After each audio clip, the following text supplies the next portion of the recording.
எல்லாருக்கும் வணக்கம். என்ன ப்ரோ சிரிக்கிற அப்படிங்கிறீங்களா? வருது. வர மாதிரி ஒரு சம்பவம் நடந்துட்டு இருக்கும்போது அப்புறம் சிரிக்காம என்ன பண்றது? அதுக்கு முன்னாடிங்க கலெக்ஷன் அள்ளுது.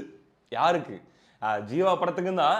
இன்னொரு பக்கம் பார்த்தீங்கன்னா நம்ம சேனலுக்கும். கடந்த 10 நாள்ல மட்டும் நம்ம சேனல்ல 10,000 பேருக்கு மேல சப்ஸ்கிரைப் பண்ணியிருக்கிறீங்க.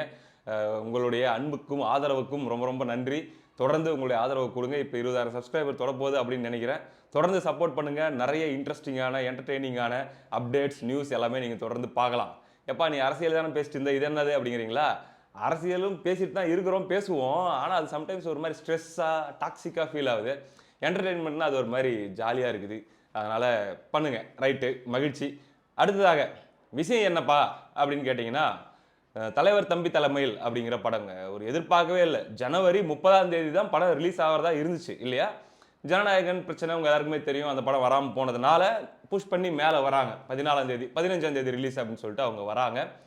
என்ன நடந்துச்சு சம்பவம் என்னன்னா, இந்த படம் வந்த நாள், ஷோ நானும் நம்ம வருண் ப்ரோவும் போய் பார்த்தோம். நாங்க பார்த்த தியேட்டர்ல வெறும் 13 பேர் தான் உட்கார்ந்துட்டு இருந்தாங்கங்க.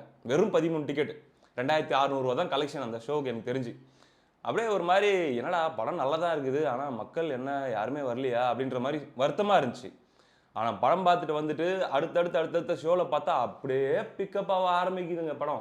டக்கு டக்கு டக்கு டக்குன்னு ஹவுஸ்ஃபுல் ஷோஸ். இப்ப பார்த்தீங்கன்னா கரண்ட்லி பெர் ஹவருக்கு புக் மை ஷோ ட்ரெண்டிங்ல 6,600 டிக்கெட் போயிட்டு இருக்குதுங்க. பெரிய விஷயம்.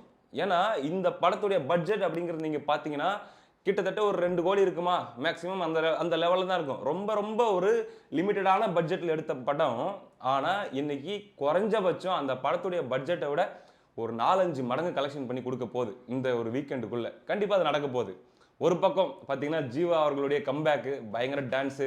அவர பார்க்கும்போதெல்லாம் ஒரே ஒயிட் அண்ட் ஒயிட்ட போட்டுக்கிட்டு, தியேட்டர்லாம் போய் விசிட் பண்ணிக்கிட்டு, வைப் பண்ணிக்கிட்டு, ஒரு அந்த எனர்ஜி அவர்ட்ட பார்க்க முடியுது. அப்படி பார்க்கறதுக்கு ரொம்ப சந்தோஷமா இருக்குது. ஏன்னா, நாங்கலாம் இந்த 11த் ஸ்டாண்டர்ட், 12த் ஸ்டாண்டர்ட் படிக்கும்போது தான் அந்த எஸ்எம்எஸ் படம் வந்துச்சு.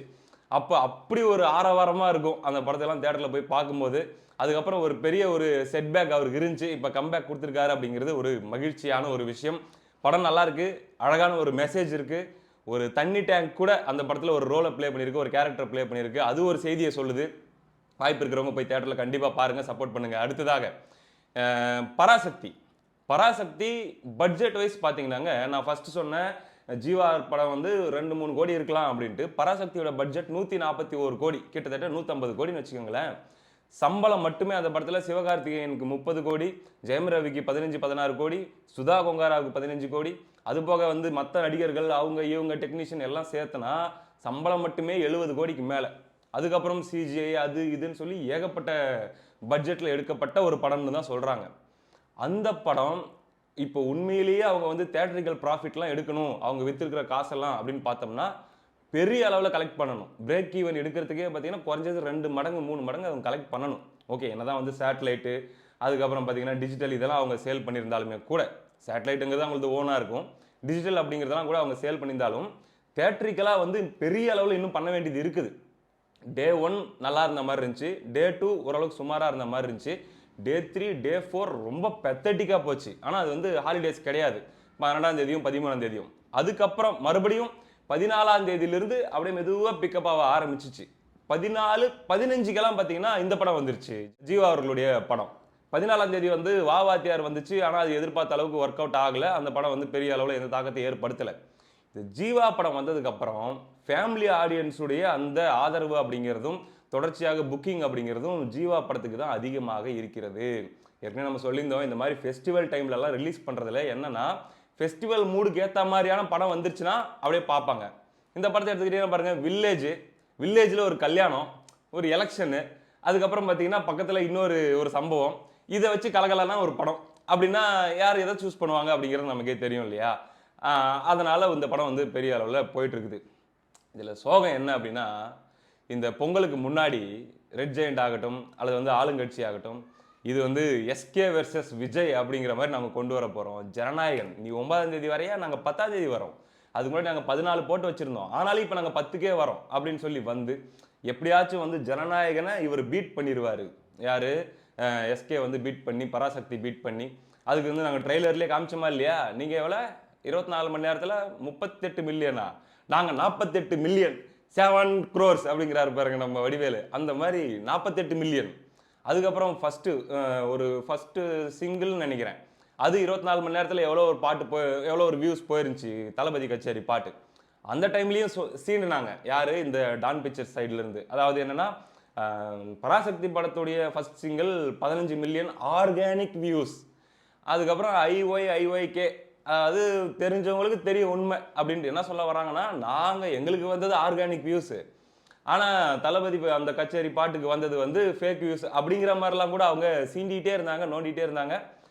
அதுக்கப்புறம் 23ஆம் தேதி நாங்கள் மங்காத்தா வேற இறக்க போகிறோம், ஒட்டுமொத்தமாக முடிச்சு விட போகிறோம் நாங்கள். அதுக்கப்புறம் வேற காரணத்தினால ஜனநாயகன் வராமே போயிடுச்சு. அதாவது கடைசி படத்தில் சிவகார்த்திகேயன் கிட்ட தோத்துட்டு விஜய் போனாரு சினிமா விட்டுங்கிற மாதிரி ஒரு விஷயத்தை செட் பண்ணணும்னு சொல்லி வேலைகள் நடந்தது. ஆனால் பாருங்க விதி எப்படி விளையாடிருச்சு அப்படின்னா, அந்த இடத்துல இது வந்து இந்த பொங்கலை பொறுத்த வரைக்கும் விஜய் வெர்சஸ் எஸ்கே கிளாஷ் கிடையாது, இது ஜீவா வெர்சஸ் எஸ்கே கிளாஷ். அதில் ஜீவா லீடு. இன்னைக்கு current trending hourly trending book my ஷோவில் பார்த்தீங்கன்னா பராசக்தி 6300 டிக்கெட் அந்த ரேஞ்சில் போயிட்டு இருக்குது அப்படின்னா, இவர் தலைவர் தம்பி தலைமையில் படம் வந்து 6600 அந்த ரேஞ்சில் போயிட்டு இருக்குது. இன்னும் அதிகமாகும் அப்படின்னு சொல்லி எதிர்பார்க்குறாங்க. தியேட்டர் ஓனர்ஸ்லாம் என்ன கேட்குறாங்கன்னா, இன்னும் நம்பர் ஆஃப் ஷோஸை இன்க்ரீஸ் பண்ணுங்க. தியேட்டர் எண்ணிக்கை அடிப்படையில் பராசக்திக்கு அதிக ஸ்க்ரீன்ஸ் இப்போ ஓடிட்டு இருக்குது. இந்த படம் லிமிடெட் ஸ்க்ரீன் தான். அந்த லிமிடெட் ஸ்க்ரீன்லேயே பராசக்தியை விட அதிகமான டிக்கெட் வித்துட்டு இருக்குது ஆன்லைனில். அப்போ இன்னும் அதிகப்படுத்தி கொடுங்க அப்படின்ற மாதிரி கேட்டுருக்காங்க. அநேகமாக அடுத்த 2 நாட்களில் இது நடந்துரும் அப்படின்னு நினைக்கிறேன். மொத்தத்தில் தயாரிப்பாளருக்கு ஒரு பெரிய ஜாக்பாட், ஒரு பெரிய வெற்றி அப்படின்னு தான் நம்ம சொல்லணும். உண்மையான சக்ஸஸ். ஏன்னா போட்ட காசை விட எத்தனை மடங்கு பண்ணுச்சு அப்படிங்கிறது தான் மேட்ரு. எவ்வளோ க்ரோர்ஸை போட்டு இப்போ 200 கோடி போட்டு 210 கோடி கலெக்ஷன் பண்ணுது அப்படின்னா அது வெற்றி கிடையாது. 2 கோடி போட்டு 8 கோடி கலெக்ஷன் பண்ணிச்சுன்னா அது பெரிய வெற்றி. அந்த அடிப்படையில் ஜீவா வெற்றியை நோக்கி நகர்ந்து கொண்டிருக்கிறார். அவருக்காக நம்ம மனசார சந்தோஷப்படுறோம். அது மட்டும் இல்லாமல் இப்போ இந்த தலைவர் தம்பி படத்துக்கு இன்னொரு ப்ளஸ் பாயிண்ட் என்ன அப்படின்னா, தேட்ரிக்கலில் நல்லா பண்ணுது, நல்ல ரெஸ்பான்ஸ் இருக்குது அப்படின்னும் போது கண்டிப்பாக இப்போ அவசரத்தில் ரிலீஸ் பண்ணதுனால மோஸ்ட்லி படத்துடைய நான் தேட்ரிக்கல்லாம் இன்னும் வித்திருக்க மாட்டாங்க. சேட்டலைட் ஆகட்டும், டிஜிட்டல் ஆகட்டும், ஓடிடிலாம் இன்னும் சேல் ஆகிருக்கிறதுக்கான வாய்ப்பு குறைவு. அப்படி ஒருவேளை சேல் ஆகாமல் இருந்துச்சு அப்படின்னா அதுக்கான டிமாண்ட் அப்படிங்கிறது பிச்சுக்கும். உண்மையிலேயே பார்த்தீங்கன்னா அவங்களுடைய பட்ஜெட் காசை நான் தேட்ரிக்கல்லே அவங்க எடுக்கிறதுக்கான வாய்ப்பு அதிகமாக இருக்கிறது.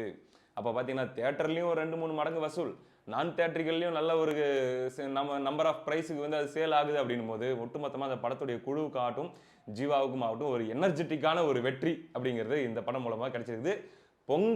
இந்த பொங்கலுடைய ரியல் வின்னர் பிளாக் பஸ்டர் அப்படின்னா அது தலைவர் தம்பி தலைமையில் தான். இந்த நிலையில சிவகார்த்திகேயன் அவர்கள் ஒரு அப்டேட் கொடுத்திருக்காரு. உண்மையிலேயே ஒரு மகிழ்ச்சியான, பாராட்டத்தக்க ஒரு அப்டேட். அவருடைய ஸ்ட்ராங்கஸ்ட் ஜோனுக்கு அவர் கம்பேக் கொடுக்கறதுக்கு தயாராகிட்டு வராரு.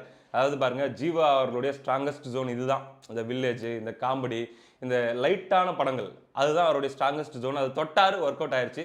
சிவா அவர்களும் அப்படியான ஜோன்ல இருந்து கிளிக் ஆகி வந்தவர் தான். அதுக்கப்புறம் வந்து கொஞ்சம் மதராசி மாதிரி, அதுக்கப்புறம் அதுக்கு முன்னாடி அமரன், இப்போ பராசக்தின்னு சொல்லி கொஞ்சம் டைட்டான படத்துலேயே அவர் நடிச்சிட்டு இருந்ததுனால இப்போ மறுபடியும் அவர் இப்போ சொல்லியிருக்காரு என்னன்னா, என்னுடைய அடுத்து வரக்கூடிய படம் வந்து ஒரு ஃபுல் என்டர்டெய்னர் படமாக இருக்கும், வெங்கட் பிரபு அவர்களுடைய படம் அப்படின்னு தான் நான் நினைக்கிறேன்.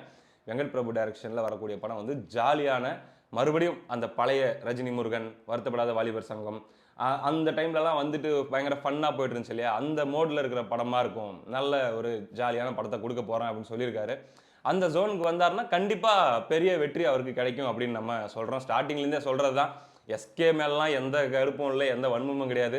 இதே மதராசி படத்துக்கு நம்ம நல்ல ரிவ்யூ தான் பண்ணியிருந்தோம்.